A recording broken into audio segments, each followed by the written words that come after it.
Hello? Is anyone there? Can you hear me? I can hear you.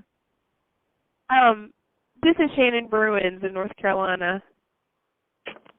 Okay. This is Brandy in Idaho Falls. So maybe I'm sorry. Hey, everybody, it's Monica. All right, let's start over again. I apologize. I accidentally got unmuted. I got muted also with everybody. So let's make sure that you mute yourself. *6, and Stephanie will do that. I apologize. I got muted too. So let me start again. Okay, great agents. Here we go. So thanks for being on the call. We had a great call that came in earlier. You know, when I was asking for questions, I always get on a few minutes early. Stephanie, we're going to need to mute some of these guys. Oh, man. Can you guys hear me? Yes. Okay. Yes. We're going to mute *6 if you're doing background work. I really appreciate the respectfulness of that because these calls are recorded. You might want to go back and listen to them. I'm muting them. I'm trying to mute them all. Okay. All right. So she's trying to mute you guys. So let me talk loud over this. So please hit *6 to mute. Please hit *6 to mute.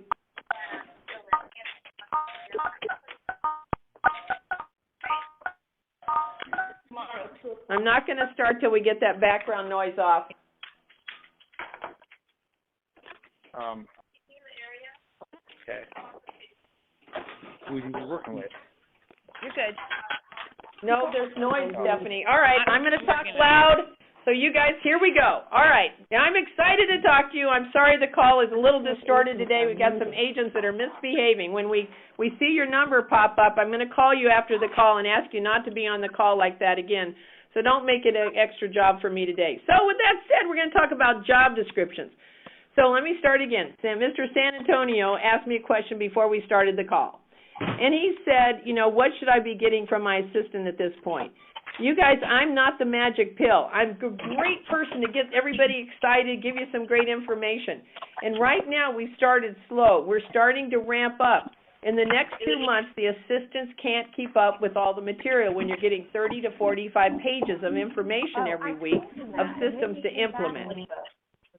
So what I want you to do is to make sure that you guys are paying attention to this. When the assistant has the call, which they're going to have another one next week and the week after, you're saying, what did you learn? What's the one thing you're implementing? Also make sure that you're very, very clear about this, that binder should have been started. There should be a 3-ring binder for you and for them, and that they're tabbing every single thing out. You've got to make sure that they're tabbing. All right, now, everybody should have call number 4 in front of you, and we're going to be talking about job description and schedule. So go to page 3. You know, so what's your job description as a great agent? Now, what's going to be interesting is I'm going to give some of this information to the assistants. They're going to know what you're supposed to be doing, and it's not, you know, Googling things, and it's not being around looking at shopping on the Internet, and it's not talking to your friends. Your number one job is to lead generate. Number one job is to lead generate. Your second job is to lead follow-up. All deals come from lead follow-up, about 70%. And then your C is to go on appointments. And then your D is, which is really important, you go on appointments, is that you're writing contracts. You're writing contracts. Now, obviously, price reduction. So every single one of these have a $sign next to it. There is a $sign. So on lead generation, $sign. Lead follow-up, $sign. Go on appointments, $sign. Writing contracts, $sign. Where does it say you answer the phone? Where does it say you look at the files and help do with the closing? Where does it say all of that stuff? Where does it say you do data entry? Where does it say you do all that other stuff that you do? So, you know, become a purist. And so the mega agents are purists. They do these certain things every day, and this is where they spend their time. Does each of your staff have a job description? Never hire anyone without a job description. Never do that. Okay? How often is it updated? How often is it updated? And so, you know, you have to be looking at these job descriptions because this is the clarity of the job. And how often do you review it? Are there things that have been added that haven't been put on that job description? Go to page 4. So when we're building these job descriptions and we're getting clarity and we have the communication going on, one of the things is that you have to have a weekly meeting, which ties into the job description so that everybody's on track. So number one, everyone on the team has to be going in the same direction. Number two, everyone on the team has to communicate effectively information in their department. Facts, information, what's going on in their department. Everyone has to attend. It's mandatory. Now, I understand that you can't tell buyer agents what to do because they're not employees. However, we have a mandatory meeting, and it is important to start on time and end on time. Our meetings we make it fun, and we start with a joke or a fun story, a joke or a fun story. We work on things together like a book to improve customer service. And team stands for together each achieves more. So we have basically two meetings. The first meeting, we've now moved it to Tuesday because Mondays were too tough.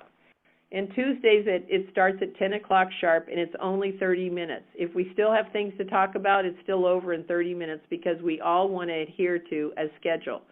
When I hear of agents have hour and a half meetings, I said, that's ridiculous. You guys are talking about stuff that doesn't pertain to some people, and so then we have another 30-minute meeting that's broken out in that week also. One is for admin and one is for sales.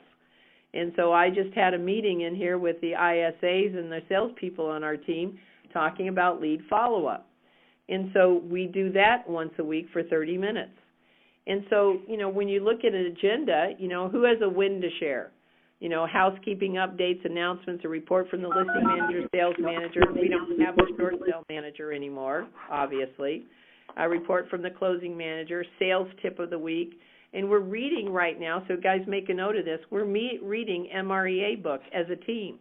We purchased a copy for everybody, and we're taking one chapter at a time.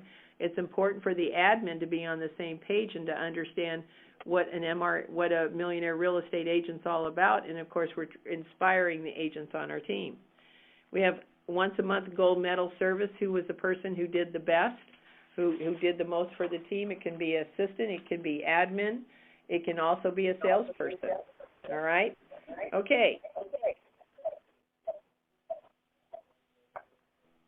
Okay, so hope you guys can still hear me, right? I heard unmuted. You guys, okay, hopefully, Stephanie, everybody can still hear me? Okay, yeah. All right. Okay, so then let's look at the reading list. Here's a book that we've read as a team, and they're all great. Of course, The Millionaire Real Estate Agent, EntreLeadership by Dave Ramsey, The One Thing. We read that as a group. We buy the books for the team, and it really is important to do that. So go to page 6. Here's where we get into some fun stuff. Just a good reminder that, when you have a great assistant, or you bring on a new assistant, I'm always assuming they're always great, is that you want to get some sort of validity from them each week what they're doing. So the Friday report is a very effective way to have a list of the accomplishments of the week. And when you get this from an assistant, it just means so much to you, and you look at that and you go, okay, the business is moving forward. So many times I've had an agent say to me, well, I'm not sure what my assistant does every day, but I know we're moving the business forward or things are going okay, but, I just don't know what they do all day. So it reminds the agent the job and the duties of the assistant. So in that blank is job and the duties. It's a great reminder of the business moving forward or not. So number 3, it's moving forward or not. And so I sent out an email, and so I wrote it for you guys. Good morning. Please send me a report on Friday of 5 things you accomplished to move the business forward. Please indicate the week high and the week low. Thank you for a contribution to our team. Now, I've made a change there, and I also say indicate how you wowed a customer. So give me an example of how you wowed a customer. Totally important to do that. And so here's a sample of a Friday report. Week high, receiving thank you gifts from 2 separate clients who closed escrow last week. Week low, having to move one closing to next week. And then, of course, the wow is missing there, but 5 accomplishments, 3 new escrows, 3 new buyer referrals, successfully negotiated 2 repairs, 1 short sale closed early, sent thank you note to seller.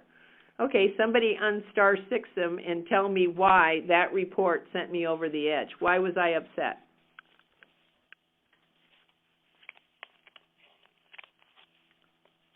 Okay, somebody participates, hit *6 to unmute yourself. They shouldn't be negotiating repair request. No, I've trained them to do that. They're licensed. That's a good one. I don't want to do that anymore at my level. I can't do that. So I've got that one down. That's good. Good. Glad she did that. What's the thing that I got upset about? No, think a little deeper. We always double check. That you, the receiving thank you gifts from 2 separate clients. Right, bingo. Okay, so I don't need a gift. I don't want a gift. It's not what I need. However, when someone gets 2 gifts from a client and it's not a team gift, what has that said to me? That assistant said, I did this. I did this for you. I negotiated this repair. I got this done for you. I. In my office, and I'll be real frank, if you use the I word, I'll pull your tongue out. It is we, the team, Chris Heller, Monica Reynolds, we wanted you to know this. We were able to negotiate the repair. We worked hard on that. And this person, Tyler, was saying, I did all this. And Tyler's no longer with us, imagine that, because he was taking credit. Now, and I'll give you an extreme. What about you as the agent? You go out there and you take that listing and you were up against 3 other top agents. You negotiated an unbelievable price, multiple offers. You got them the best buyer, got them the best deal. In fact, it was $10,000 or $15,000 over ask price. Your assistant did all the marketing. It was impeccable. It was unbelievable how you guys marketed that property, fielded those calls, got those agents excited to write offers. And yet, everything you did was negated because this other assistant, who was the closing one, I did this, I, and she ended up getting gifts, and it's about the team concept. Does that make sense to you guys, that this is something you've got to drill in your assistant's head, that you always mention my name, the agent on a call, we did this for you, we. Does that make sense to everybody? It's an important point to get. Somebody say they got it. Yes. Great. Okay, thanks for that participation. Got it. Great. Good. All right. Now, on the Friday report, make sure you add how did you wow a customer, and I tell the assistants to do this because this is how you communicate what went on that week, and so that at the end of the week, one is that I've had assistants push back on that, and I say, look, it takes 2 or 3 minutes. You can start writing down the top ideas in a file in the beginning of the week of things that you've done. And I said, it helps you realize on Friday, most assistants will go, oh, my gosh, I can't believe it's Friday. Thank goodness it's Friday. What did I get done? Wow, what a whirlwind week. I have no idea what happened. You don't want that to happen. You want to leave the office knowing, wow, that was a great week. So I hope you're paying attention to that. Page 7. Here's some reasonable expectations for your assistant. Manage all files. They should be managing all the files. Number 2, handle all calls. Now, if you're doing 150 transactions, you can't have one assistant do all the files. Nope.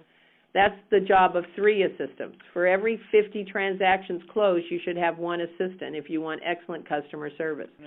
Number 2, they should handle all incoming calls. You guys should not be picking up the phone. You should not have every call go to your cell phone. That's ridiculous. That's not how you build a team. You can't be fielding those calls when you are sitting at a table getting a listing signed or negotiating a contract. Number 3, keep the agent on track. They need to know your schedule. They need to know that you prospect or lead generate 2 hours a day. They need to know you lead follow-up, and you need to, they need to know what your schedule is for the rest of the day when somebody calls in. You're not a secret agent. Number 4, you have a job description for that assistant. And that job description makes sense. It's not a wish list that you hope that they will be able to do at some point. It's not a wish list. It is a very defined job description of what their duties are, and you add to it as you go. All right? A reasonable expectation for assistant is that they be a support person. It's reasonable to ask your assistant to do some extra things. It's reasonable to ask your assistant to help out with setting up an open house for a buyer agent, things like that. They're a support person. Number 6, have excellent systems. You will have excellent systems, and I appreciate and validate the fact that you're on this call and that, you're putting systems into place, and you're not going to be able to keep up with everything I give you. However, you're going to have a reference manual if you will go back and listen to what I first said, and that is make sure that 3-ring binder is being put into place. Number 7, it's expected that your assistant be positive and purposeful each day. Be positive and purposeful each day, and that means taking care of the top priorities. And number 8, be a can-do person. Absolutely must be a can-do person. All right, so with that said, everyone, your weekly communication. You should be getting a Friday report from your assistant, okay? You should be getting escrow under contract update and listing update. Those 3 reports have been given to your assistant. If you haven't made those changes, ask your assistant why not. I gave them explicit instructions on how simple it is to create this information on a spreadsheet. And so some of you like Google Docs and Drive and all of that. That's fine. If that's how you like to operate, good. I like a piece of paper printed for me. I've had assistants say to me time and time, it's on Google Drive. And I go, I don't care. I don't drive. Print it off for me. I say it nicer than that. Well, maybe not. Okay, so buyer report. You should have a buyer report, and that's coming up in a future session. Accountability report of how many showings your buyer agent's been on, how many contacts they wrote, how many contacts they made, how many, what is their leads, how many leads do they have that are A, B, and C. A closing report. That is absolutely critical with the source. So every time you close out business, making sure you're tracking the sources, and every month you should have a list of that. So hit *6 to unmute yourself if you need to right now and ask me a question so I can make sure everybody's on the same page. Everybody good? *6 to unmute. Okay, page 8. Question? Okay, page 8, the importance of a job description. A, it's a roadmap to success. You never hire anyone that you don't have a job description. The good news is you're going to get a bunch of them from me, and hopefully your assistant's going to put one together that makes sense if she doesn't have or he doesn't have one already. Number B is sets expectations. Sets expectations. And C, clearly defines the jobs. Clearly defines the jobs. And D, my favorite one, it's a checklist for training. So when you hire a new assistant, you say, here's our checklist for training. And you go through each item and check it off as they're trained. Okay, move on to page 9. So I'm going to go through some of these job descriptions, and I'm going to say to your assistant, if they have one, modify it, make it better. If they don't have one, they can copy these and they can check them off as they look at them and say, I do that, I do that, I do that, and they can build one easily. So I'm going to give you examples of good ones, and I'm going to give you an example of a bad one. The goal is to help the agent increase business, decrease expenses, assisting the agent in developing clients for life, keep the agent on track, monitor goals, handle administrative duties. Daily must. Agent schedule, incoming phone calls, incoming emails. Oh, wow, incoming emails. Some of you will never give that up. You need to be in the 12-step program. The daily meeting form, which they have.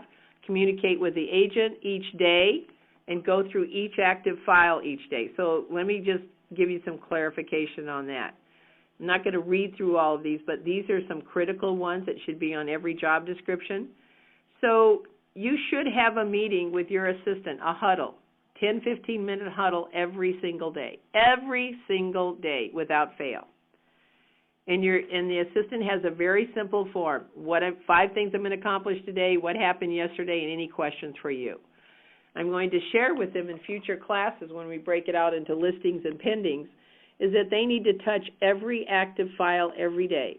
They put the file on their desk, they open it, they look at the checklist, they see what's needed. And I know some of you are paperless. Well, that's great. We are too, but we have paper files also. But they need to look at each active file, however they do it, and make sure that there's nothing missing. If you touch the file every day, you're going to have very, very little fall through as far as, oh, we forgot that, oh, we missed that. All right, so here's the responsibilities. I'm not going to go through those. Some of those will make sense, some won't. If you look at page 10, it's pre-listing clients, what the assistant can do there, listing clients. And remember, you're going to have to make this, appropriate indigenous for your business and what works and what you want to add. But as you look at this, if you want to do a great job, I would be, with being a leader, so I'd start checking off these things that your assistant is doing and circling the ones you want to add to his or her list at some point. Daily tasks include, following programs to be proficient on, necessary basic skills. And then if you look at page 12 also, it's dated and it's signed by the employee and it's signed by you. And it's always great to have a date because you always want to review these at least once a quarter because you add things and you take things off. So job description sample number 2 is just another one, and this is another one that an assistant gave me, and, it gives the assistant some verbiage. So if you're looking at, contract management, here's all the things that this listing management did, and under contract what they did, appraisal coordination, all of that. I mean, I don't think there's a job description that's ever too long. I like it to include everything, so there's no misunderstandings. Closing manager, client management. Now, if you look at page 15, this is always gives me a laugh, but it's an interesting word. Tethering to client. Service a client in a fashion so they would feel comfortable giving us referrals. Establish a comfort level with the client. Building client confidence in order to handle negotiating their contract from beginning to end. So this was a licensed assistant, but tethering to the client. So basically, it's customer experience, customer service. Communication with the client is spelled out. Go to page 16. There's the open house and what they do there. And then obviously on page 17, this one had finances and what they were involved in there. So it's very comprehensive. So each one of these, preparing listing packages on page 17, buyer, listing, marketing, CMAs. So remember, you can have a wish list of what you hope that they do, but you need to build a job description of the things that they're doing now, and you say, here's our list of things I want to add. So your license, I need your help on CMAs. Your license, I need your help negotiating repairs, so that you can have that wish list that gets incorporated at some point. Okay. All right, page 18. Again, another one that simply combines both of those together. And so if you go through 18 through 20 and 21, these are comprehensive job descriptions. And all I can say, if you go to page 23, negotiate all offers on listings, negotiate all offers on repairs, negotiate all offers for repairs for our buyers and sellers, and negotiate all price reductions.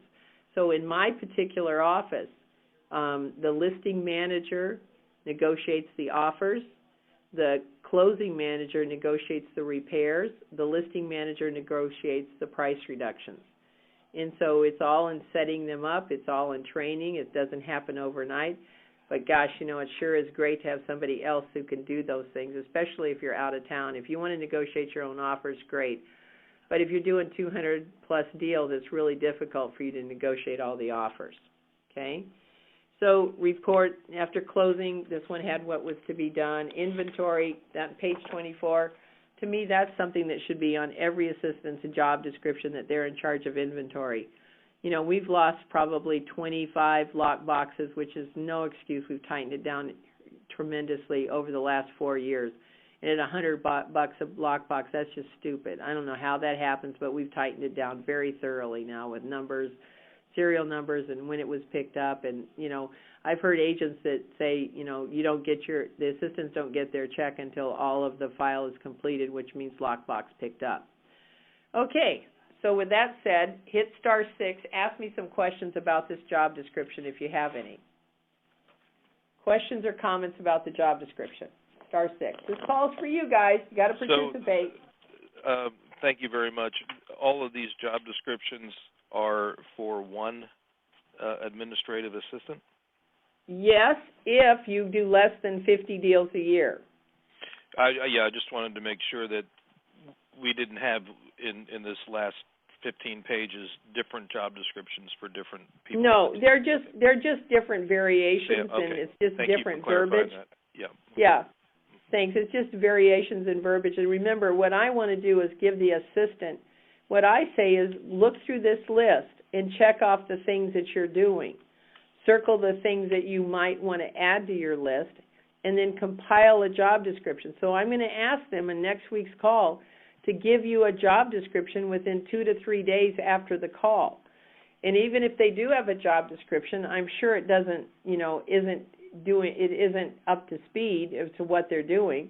Plus, every job description can be always improved. So thank you for that. Any other questions, please, on job description? This call's for you. Question. Hi, Monica. It's Barb Gallivan from Champaign, Illinois. Hi. What was the number of transactions you said, number of transactions per one assistant? Let me share a couple of things with you, right or wrong, but this is kind of how I roll, all right? So Gary Keller agrees too, and I wrote the first book on assistants in 1990. So 45 to 50 transactions is what I feel and Gary Keller feels that one assistant can handle. When you go over 50 closed transactions, you are in trouble. And I coach a lot of these top agents that do 500-600 transactions a year. And I can honestly tell you, this is my feeling, and they agree also. One closing coordinator can handle 27 transactions to close per month. Okay, now that's per month. So if you're looking at what can one person handle, so when an assistant says, oh, I'm the closing manager and I have 12 closings this month, I go, you're part-time. Oh, I'm the closing manager and I have 18 transactions. I go, okay, so you're not part-time, but you're not full-time either. So one person can close 27 transactions a month. Does that make sense? Sure. Okay. So one listing manager can process 25 listings a month, process new, and they can handle up to 50 to 60 listings in inventory. One person. So when you are going past 50, if you're in, 200 transactions, you've got to have 4 assistants because you're going to need assistants in each one of these areas. If you're doing, 300 transactions, you've got to have at least 5.5 assistants if you want excellent customer service. Because what falls down is they can grind out the closing. They can grind it out putting it on MLS, but there's no customer service. There's no back end. Does that make sense? Yes, it does. Okay, good. So keep those numbers in mind. Yeah, thank you. Any other questions from you great agents, please?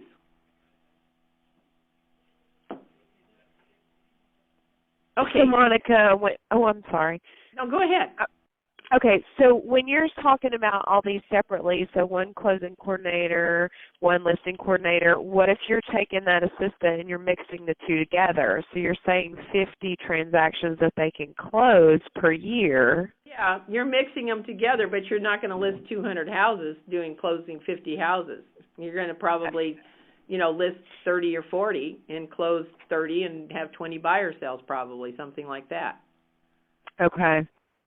But that should still potentially be one person that could handle that. Yeah, one person can handle up to 50 closings if they're efficient, if they're smart, if they understand their job and they have excellent checklists, and obviously if they've been in some sort of training, which is great.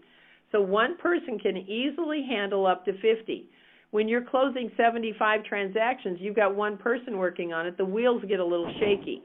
The database didn't get taken care of, this mailing didn't go out, this didn't get done because they're busy. You have one assistant doing 100 transactions, you have no systems that make any sense for customer service. You're grinding out the deals, you have no customer service. Okay, thank you. Thank you. All right, good. So the reason I'm sharing this with you is because next week I'm going to talk about job descriptions with them. The reason we lose assistants, number one reason, is absolutely communication. In setting up expectations about the jobs. Most assistants will tell me, I got hired to do this, and now I'm doing this. So they never end up doing the job that they get hired for because the expectation wasn't set correctly, or you hired them to do this and then the job kept growing and now they're doing this and now they're managing the buyer team and now they're interviewing, other assistants, buyer agents, whatever. I mean, the job just keeps growing.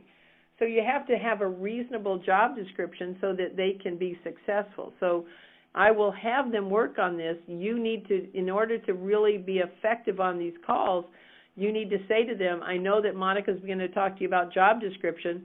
Let's pull yours out this week, make some changes on it, and then you'll see what Monica has here too, and she'll talk to you about it so we can make this really effective. Now, ... everybody pay attention. This is why this is for agents only. If you fire your assistant and you don't have a job description, you are going to reinvent the wheel. You're going to reinvent the training. The job description is your training checklist. So how important is the job description for you to have a safeguard that if you fire an assistant or they leave?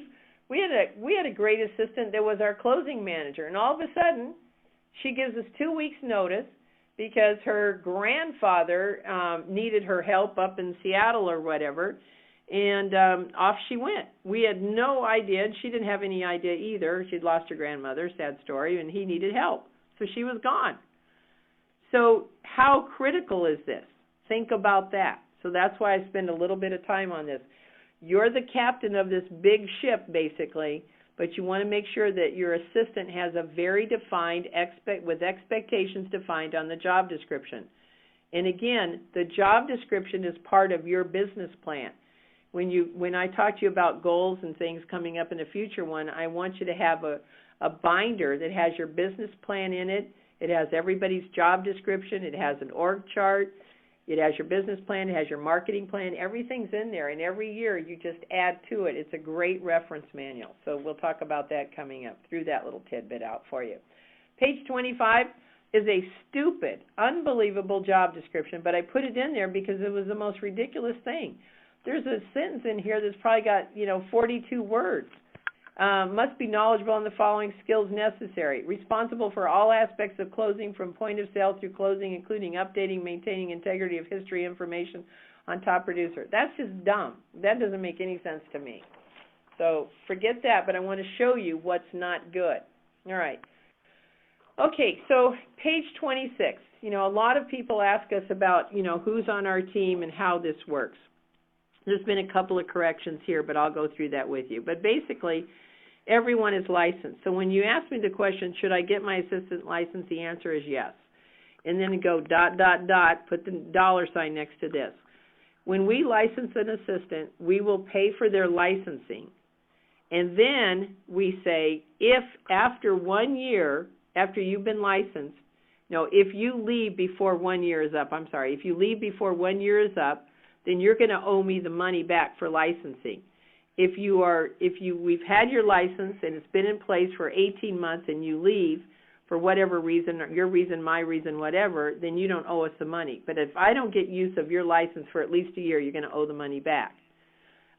Do we pay for our assistants on MLS? Yes, because they're using their license and it's part of what we do.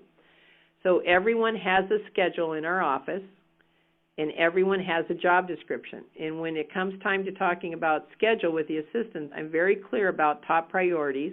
I'm very clear that they should not talk to you in the morning.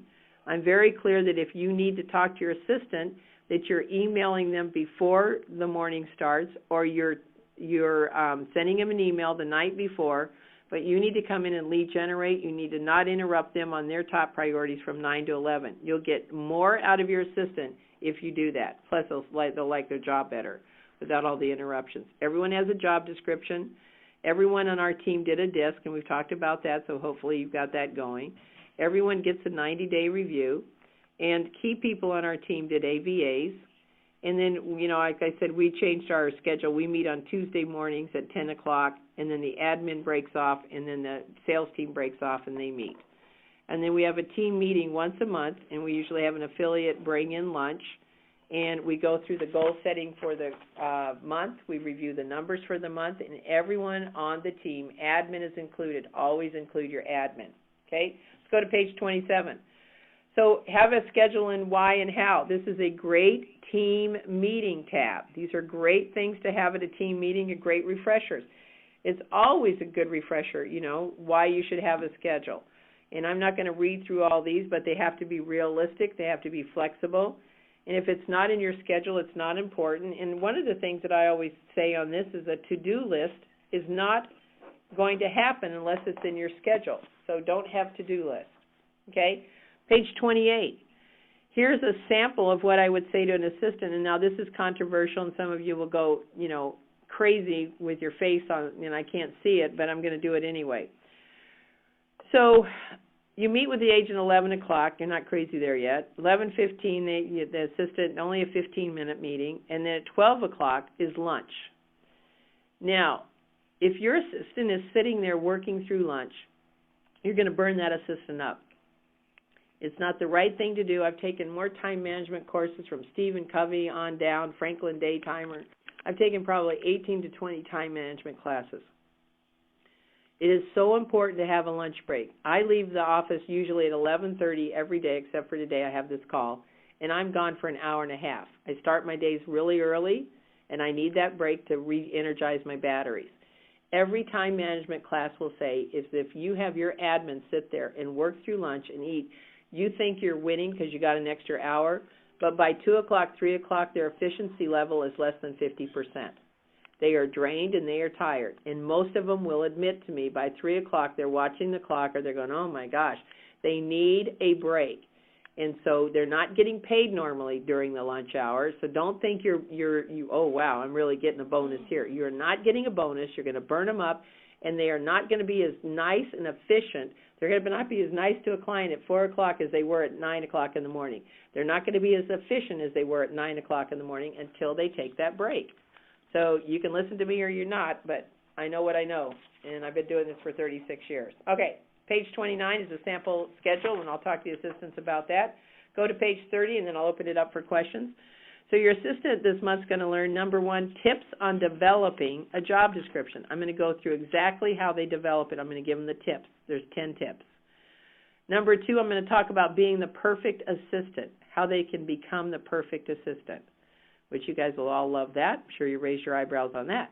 Number three, I'm going to go over the schedule with them, why they do their top priorities in the morning, how they handle interruptions, and why it's important that everyone on the team, including buyer agents, no one interrupts them for 2 hours so they can take care of their top priorities. Number four, I'm going to talk about time blocking. You know, I run my world in 2-hour time blocks normally, and hopefully you're doing a similar thing. 2-hour time blocks really work for me. And number five, setting priorities and understanding what's a priority.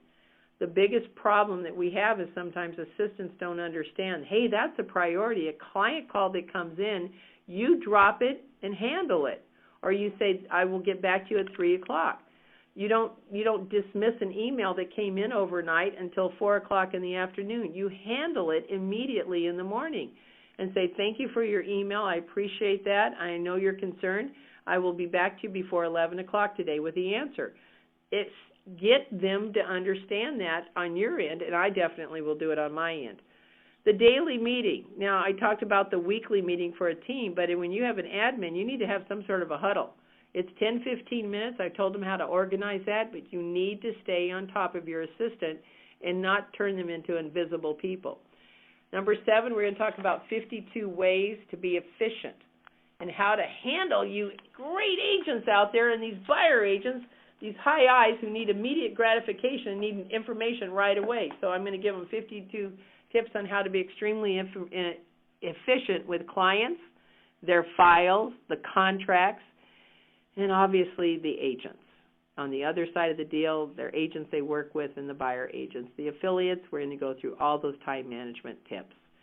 So with that said, I want to go through policy and procedure tabs. So obviously one would be job description, and your assistant should be building this. She and he will be getting the same information.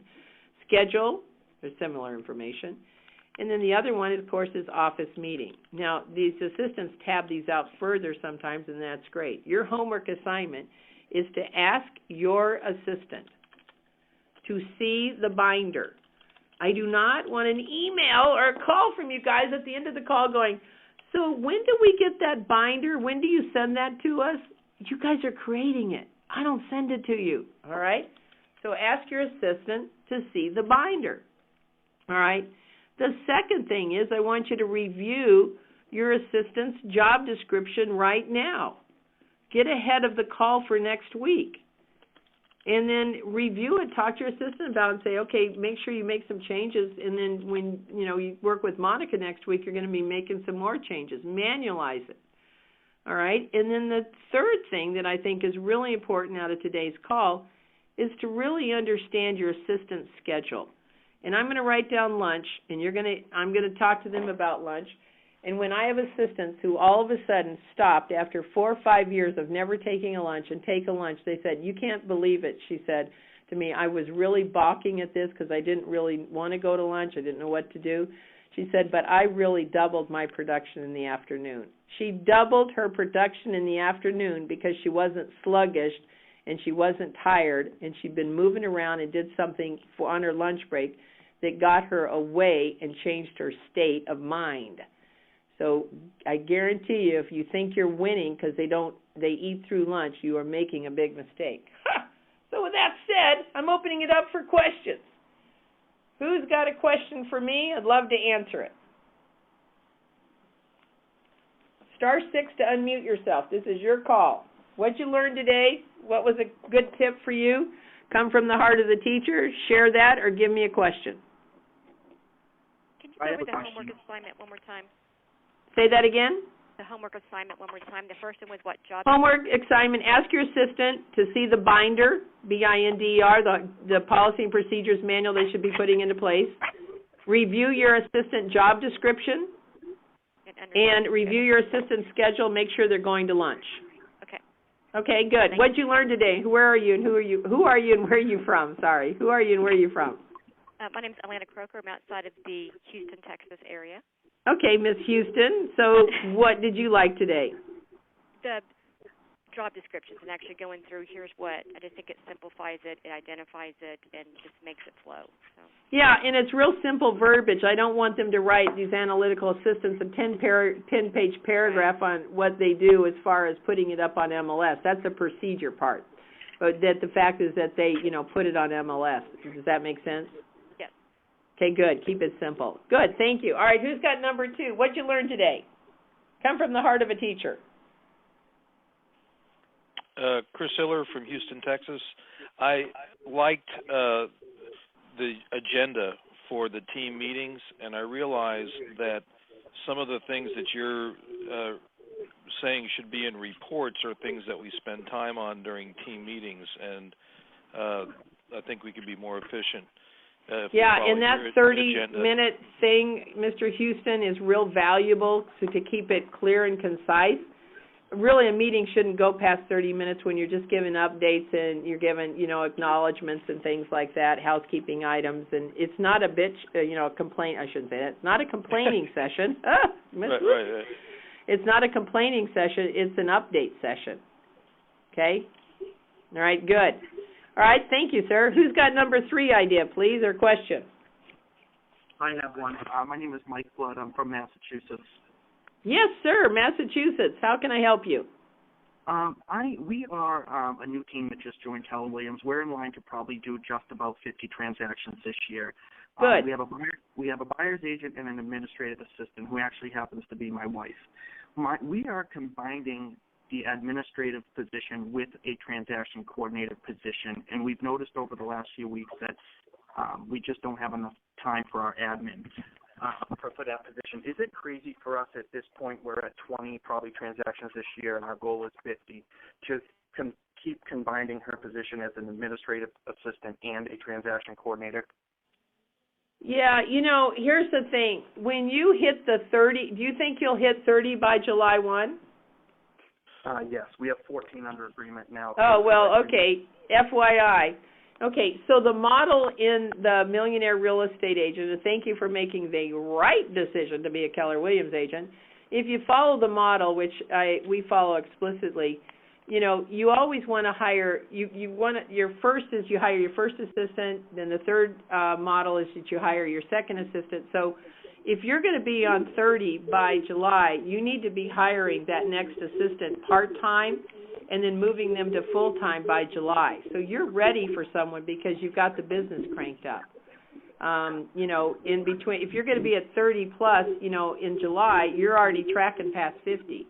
And so you won't do past 50 if you burn out your assistant, your wife. So I would highly recommend that you do that. Okay, and would they be separate positions or would they be a shared position? No, I would bring that person in, part-time or full-time, to start with the listings first because if your wife can handle the closings and she's good at it, leave her there because that's where the money is. That's where the final contact with the client is. But anybody can process a listing. So I bring that person in to handle phone calls. I bring that person in to do pre-list package, buyer packages. I bring that person to bring in database, to process a listing. You know, maybe your wife is still the contact on everything, but she's going to be the behind-the-scenes person putting files together. Does that make sense? Yes, thank you. Yeah, give her the stuff that doesn't have to do with a client first until you can see that they're the right fit for you. Okay? Good. What did you like today? I love the ideas of all the agendas for each meeting and keeping them quick, keeping them brief. I think that's a great idea. Okay. So one of the things that I didn't mention to you guys on a homework assignment, number 4, put down the Friday report. Get that Friday report going too. So even from your wife, so that she has a sense of accomplished, these are things we move forward. And then that also sees what you need to do as far as delegating to the next one too. So that's a great thing, the Friday report. Good. Who's got number 4 idea or question? Number 4, please.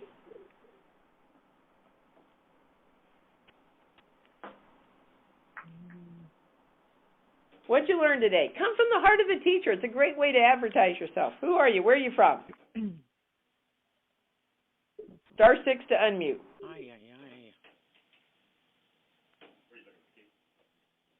Somebody learned something out there. What'd you learn? Got a question? Okay. What your assistant will learn this month, I missed 1, 2, and 3. What your assistant will learn this month? Okay. So here's the good news. Whatever they learn, you got to help them be accountable. So number 1 is tips on developing a job description. There's 10 tips. Number 2 is how to be the perfect assistant. Imagine that. And number 3, building a schedule. They're going to have a schedule. They're going to stick to it. And I'm probably going to mention no lunch. I can't believe no one wants to take me on about the lunch. I guess you guys are really smart. You're really smart out there, and you think I'm right. You go, that's right. And I am right. I understand this. I've told so many assistants about this. I've had assistants who have never taken lunch in years who take a lunch and go, oh, my gosh, that's so great. And the assistants say, I don't know what I'd do if I took a lunch. I give them a list of what they could do to regenerate their batteries. Imagine that. All right, anyone have a last-minute question? I won't torture anybody else. Anybody else have a question? Okay, find out about those policy and procedures binders if they're getting started. Number 2, make sure your assistant gets on the call next week. It'll be a great call. And number 3, thank you for your time. Thank you for your financial commitment. I'm always available for questions at monica@hellerthehomeseller.com. Thanks, everybody. Go have a great week and put those systems together. Thank you. Bye-bye. Bye.